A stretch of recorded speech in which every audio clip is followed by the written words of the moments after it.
Hello, my name is Dante Renee, and welcome to the 10 Room Bizarro YouTube page, where I talk about films that I believe need to be talked about more.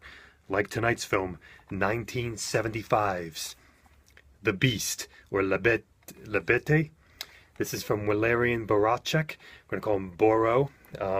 And this is from 1975. This is actually put out by Arrow Blu-ray. Got this on a 50% off sale. This is a film that has been previously available through the Cult Epics. They had a special edition set, and Arrow has it on Blu-ray now. I believe this is Region A, North American Region 1. And this is La Bête, 1975. So this came out a year after Immoral Tales. And The Beast is an elaboration of the one story in the Immoral Tales anthology film that wasn't included in the theatrical release of Immoral Tales. Now I have some notes written up here, so I have a kind of a list of a couple things in this film to really to punctuate the experience. And so here we go. We have a group of people in a mansion. We have the reading of a will, family secrets, a strange marriage, the coming of a cardinal, a Catholic cardinal, horses having sex, bestiality, masturbation, romance, greed, a comical taxi driver, a butler who is occupied with sex, children hiding in a closet, murder, a bathroom baptism, the shaving of a beard, a strange picture of a strange mythology and past, photographs and sibling rivalry, and so much more. This is The Beast. 1975 by Valerian Boracek. Let's get into this film, folks. Let's first start off with the music. We have harpsichord. I believe that's like that old instrument, that old piano type instrument, and we have it not only being played in the most popular controversial segment of the film, which was kind of the one story in the Immoral Tales movie, but we also have it as a physical presence in the mansion throughout the film. And it occupies a certain space, just like all furniture and objects in Valerian's films tend to. It's both in dreams and in reality, and the subject of humor and ambience, this harpsichord, and the sound design in the opening credits of the movie is just the sound of horses, and it's so freaking powerful.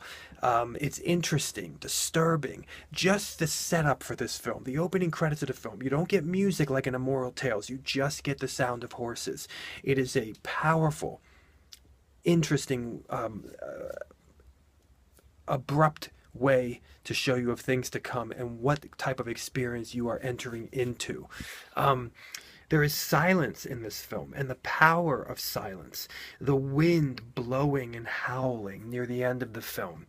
Rhythmic period music by the harpsichord in a kind of a jovial, frolicky way, looping in repetition, taking on new and different emotions with the explicitness that is happening on the screen. And when I say explicitness, The Beast is pretty damn explicit and pornographic in many regards, or what would be deemed pornographic.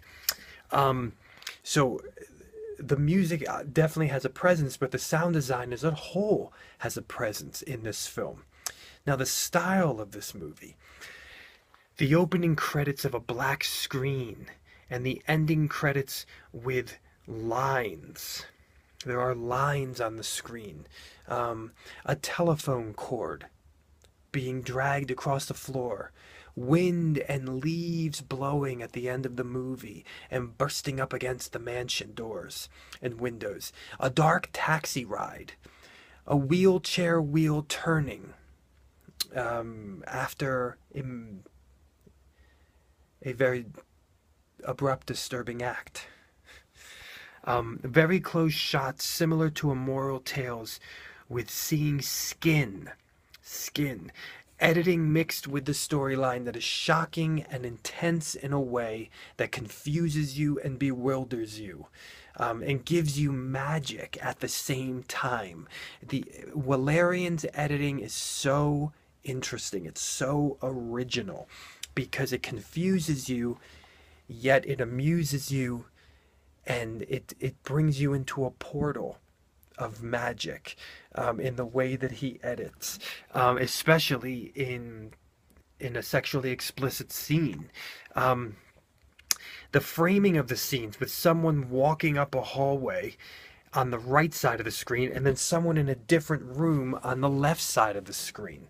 He has this way of framing, which is also evident in, of course, The Strange Case of Dr. Jekyll and Miss Osborne, which I also reviewed in this YouTube page. The style is manic, yet it's atmospherically moody. It's fast, yet it's also slow in the best of ways. Not slow in what you would typically think of as slow. A stationary shot while allowing actors to run from room to room, and then as they re-enter, they pass the camera. There's this one shot kind of maybe near the end of the film, past the halfway mark, where the camera just stays there. And the actors are there, then they leave, but you can hear them. And just like somebody who's waiting for them in the room, the camera is waiting there for them to come back in. It does not follow them. That is unheard of type of style, especially in our modern 2016 cinematic era. Now we have architecture, of course, being filmed. A mansion with hallways and rooms. The woods around it with this mysterious bridge. That almost reminded me a bit of Lars von Trier's Antichrist in the woods. There was a bridge in the woods, I believe. So we occupy indoors and outdoors in this film, but predominantly we are inside of this mansion. And this mansion occupying this old dark house world. Now, sexually speaking, this is a film, we have bestiality in this film. We have laying down shots of the butt like Jess Franco in some regards. Masturbation, and a masturbation involving a rose and rose petals very close into the camera. Really, the line between softcore and hardcore, let's just say that. Nothing invasive necessarily, but almost. Up close, seeing everything, and wet at that. A bedpost being utilized as a sexual device. We actually have an erect penis in this film too, from the butler in the film. Legs, butts, a wet white gown, a close-up shot of light peering through the thighs and vagina. It is a fascinating shot because when it first starts, you have no idea what you're looking at, and then as it backs up, you realize you're looking at thighs and vagina and the little space they make together that the light is peering through with, of course, a white gown. Something that Valerian really loves, period piece dresses for women, and predominantly white dresses when they're wearing nothing underneath. It's something that seems to be throughout his films, and it is definitely in this one. And the sexuality of that. And the camera does get extremely close, and in the bestiality sequences, while it's not a real animal, we have ejaculation on breasts, on feet, on face, foot jobs,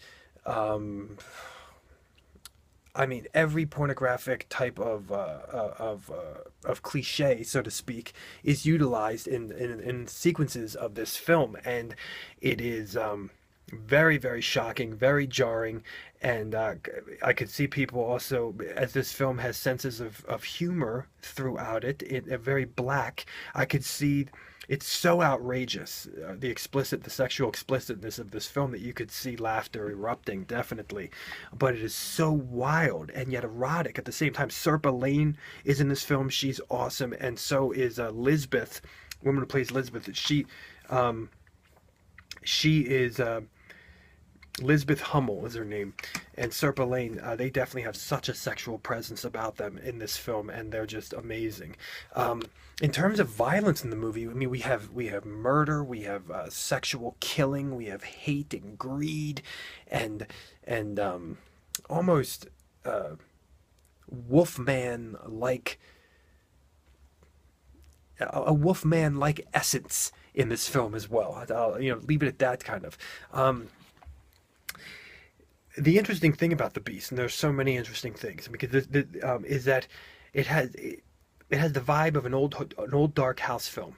It has a gothic type of vibe, even like Ken Russell's Gothic, and crazy characters and storylines unfolding, and twists, and super explicit sexual insanity.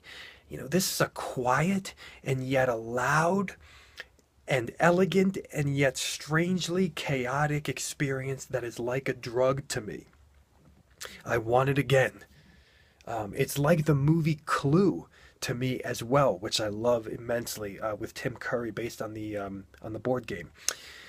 There are so many vibes in this film, but the one that's very, very interesting is the fact that there's a strong old dark house vibe to this film that people don't mention that much. And when you mix that with some of the most sexually explicit stuff I've seen that's not been a quote-unquote porno, this is a very renowned, controversial film. When people talk about controversial films, they will talk about The Beast. But I believe that people should not limit it to a controversial film. This film is beautiful, it is majestic, it is interesting, it's weird, it's chaotic, it's surreal, it's extremely sexual, and it's wild and unashamed freedom in cinema. And The Beast by Walerian Borocek is just, I really love the movie. It's just a wonderful, wonderful movie. And this is the cover here. That's Serpa Lane, and she has been in a number of films that one that I reviewed in this YouTube page, Papaya Love Goddess. But she is just excellent in here. And yes, you have full nudity from men and women in this film, and you have the sexualization, once again, of furniture and clothing and objects, and possibly symbolism involved as well when you look at Immoral Tales and the cucumber, and here we have a rose. It's a very, very interesting stuff here. So this is the Beast, and what a genre mashup here. Who would this film be marketed to? It'd be marketed to us.